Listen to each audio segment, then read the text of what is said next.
Zuber, one rental at a time, and it is Friday, Saturday, July 9th, and this is your daily financial news. Yes, folks, even on vacation, we still do the daily financial news. We do this, A, because I like it, I enjoy it, I've been doing it for a better part of 3 decades, but also to show you the importance of daily discipline. If you're in my course, you know it starts with focus, and then it's the daily discipline. It's the 10 to 20 minutes a day. So I thought it was important to keep leading by example. We're almost up to 3 years kind of doing this together. So it is important for me to keep the ball rolling. A couple of quick things to note. Yesterday in the course, How to Get Started One Rental at a Time, we successfully loaded 2 videos in Mortgage 101. We will be doing the other 2 videos today. So shout out Matt the Mortgage Guy for creating content that will likely be 12 videos deep and offer ways to save thousands of dollars, even if you only do 1 purchase or 1 refinance. So shout out to him and all the other great experts adding bonus content. How to Get Started One Rental at a Time is my story. It is how we build a portfolio that allowed us to retire early with financial freedom.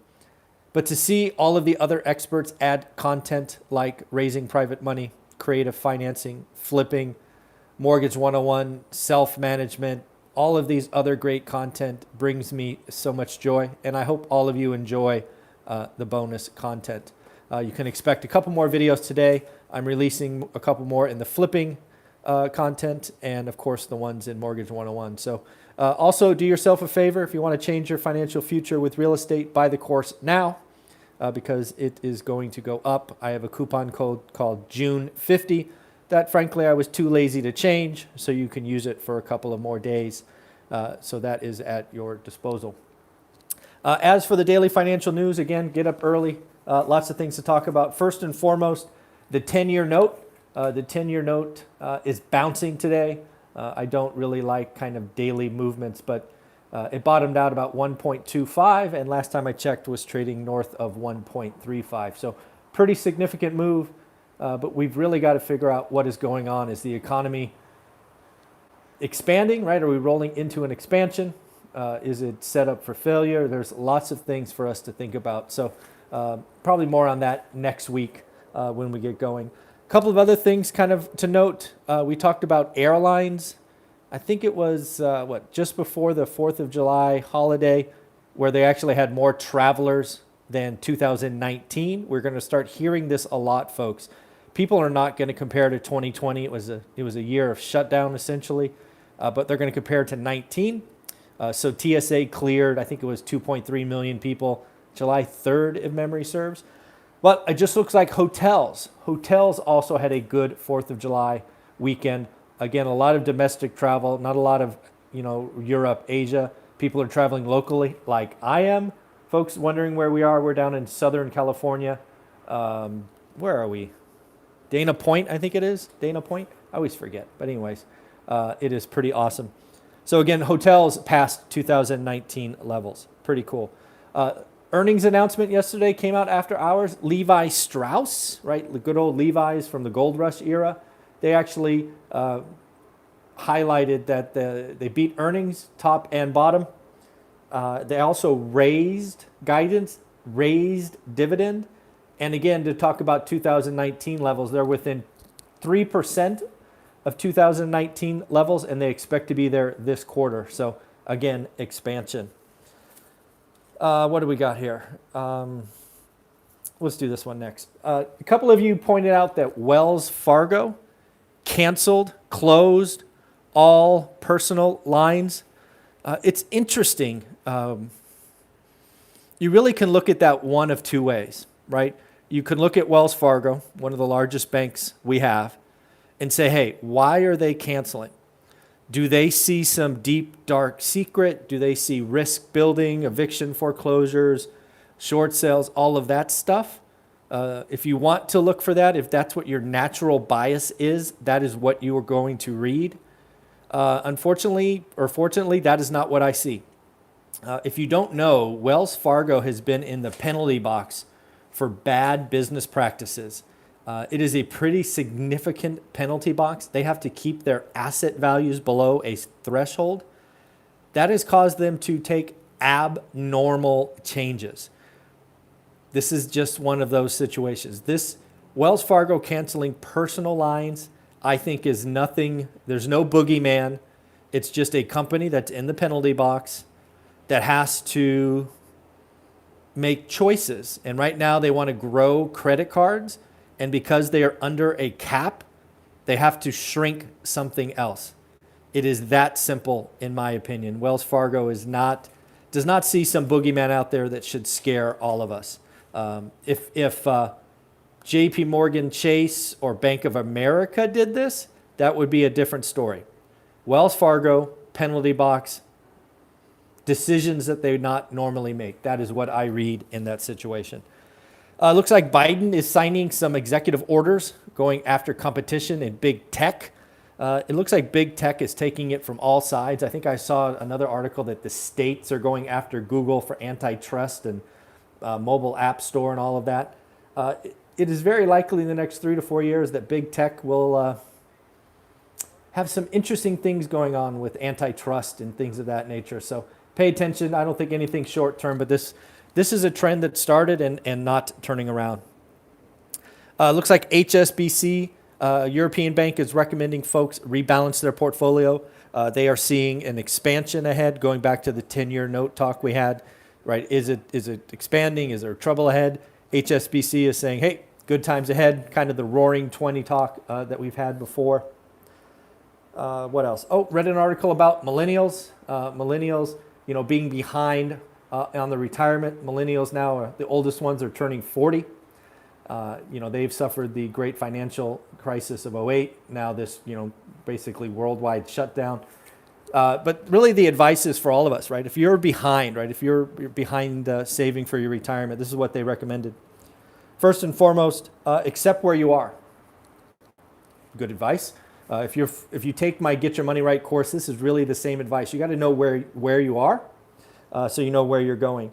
Number 2, you got to revise your idea of retirement. It's kind of a sad thought, right? Got to work longer, maybe settle for less. Not really excited about any of that. And then again, you got to make a plan that works for you, right? Again, in your Get Your Money Right course, the thing you need to take is the choices exercise. If you don't know what I'm talking about, I have a whole set of videos from my experts where we went through the choices exercise. It is basically 10 questions to understand where you are, where you could be, and what you might be willing to sacrifice. So pretty interesting stuff to go through. Highly recommend that course because, again, it helps you get your money right. It's in the title of this video, I talked about the talk, right? I remember one of the most uncomfortable moments in my life is when my mom had the talk with me, and then we had to have it with our daughter. It's weird how that is. It's weird how that memory sticks with you. But what I want to talk here, right? We are a money and investing show. Is have you had the talk about money? We don't do that enough, right? We have a talk about sex, right, at appropriate ages, but do we ever talk about money? And that is something that I am trying to work on. It's a big proponent of my Get Your Money Right course, and just want to put some thoughts out there for you. Do you involve your kids in major purchases? Now, I'm not talking about homes or cars, but like when you go shopping with them or you go buy them their next widget or gizmo, are you talking about it? One of the things you will see in my Get Your Money Right course is I try to turn price tags into time. Think about it. You walk into a store, your kid wants a $100 toy. Instead of talking about it being $100, which if they're young, they probably don't get it. But what if you could tell them, hey, did you know it takes mom and dad 20 hours to buy this? We have to think about time, not price. The longer you do this, the more you realize money will come and go, but time you can't get back. We are selling our future time every time we buy something. It's just that way. Hey, I bought this car or bought this or that. You're selling your future. We have to think about time. That is a big deal for me. How about tracking your spending? How about involving your family in tracking your spending? Have the family track what we're doing. One of the things that we've added to the Get Your Money Right course is a 30-day budget tracking thanks to the lumberjack landlord. It is important. And something else you should see is both he and I have built portfolios that are a nice size, but it all started with us tracking our spending all those years ago. Something to that, something to be said there. The other thing you could do with young kids is ask them what they're interested in, right? Are they interested in any certain tech or applications? And then go find out what company made it. Start introducing them to the concept of businesses, right? Hey, honey, you like, app A on your phone. Did you know that that's a company? Did you know that company has employees? Do you know that they make money by selling ads or widgets or whatever it is? Right? We need to talk about money. Too many of us, we go through life, we have the talk about sex, but we don't talk about money. We have to talk about money more, and that's a big part of my Get Your Money Right course. I need to talk about it more. I don't do that enough. You also should celebrate with them, right? Celebrate things. And one of the things I love about those postcards are going out, 1 of 500. Again, folks, I'm on vacation, but I brought those cards. If you close a deal, send me your address, and I will mail them from the hotel. It's important to keep the train running. But celebrate with them. Take pictures.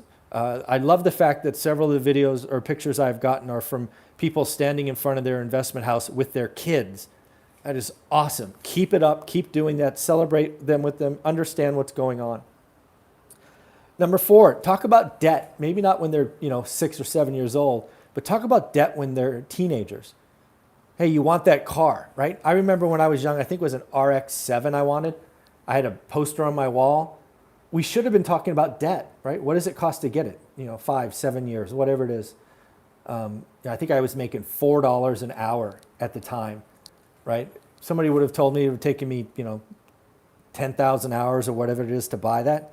I think I would have thought differently. Understand cars in college, right? Talk about those things. And then finally, when they're much older, maybe when they're out of the house even, talk about assets. Talk about your legacy. Talk about what you hope to happen. Because unfortunately, folks, we're only on this world for a certain amount of time. So make sure they understand what your wishes are and your plans are. We've got to talk about money more. I have 3 pages of notes, so let me just flip them over here. Oh, did you hear this? I thought this was a joke. I seriously saw this and I thought it was a joke. I'm not a conspiracy theory. You see, I don't normally talk about that stuff. I keep it off this channel, but I got to talk about this one. Hunter Biden is going to be selling artwork for $500,000. Do we not see a problem with this? Seriously. This kid is going to get his dad in trouble one of these days. He's been painting for a year, and suddenly he's going to command $500,000 for a piece of art. Do we not see a problem with this? Sometimes I just have to laugh. And Hunter is going to get his dad in trouble one of these days. It's just going to happen. All right, what else do we got? Give me my notes. Yep, I think that's what I got for today. Whole bunch of notes, folks. So again, folks, enjoy. I have loaded 2 videos today. What's coming out today is really like a mentoring session. What I did last week is I reached out to someone who's got 6 or 7 properties, most out of state, and I recorded 2 videos. I think it comes out at 12 and 4, and what you're going to see there is really like a mentoring session. These are the things we think about in my course, how to get started one rental at a time. It's in the Facebook group, all great stuff. Hopefully you enjoy that. I think I helped this young man and his family move forward, so make sure you watch those. It's a pretty eye-opening discussion. So have a wonderful day, everybody. Take care of yourself. And last thing, holding this phone gets really, really hard after like 10 minutes. It's crazy. Take care. Bye.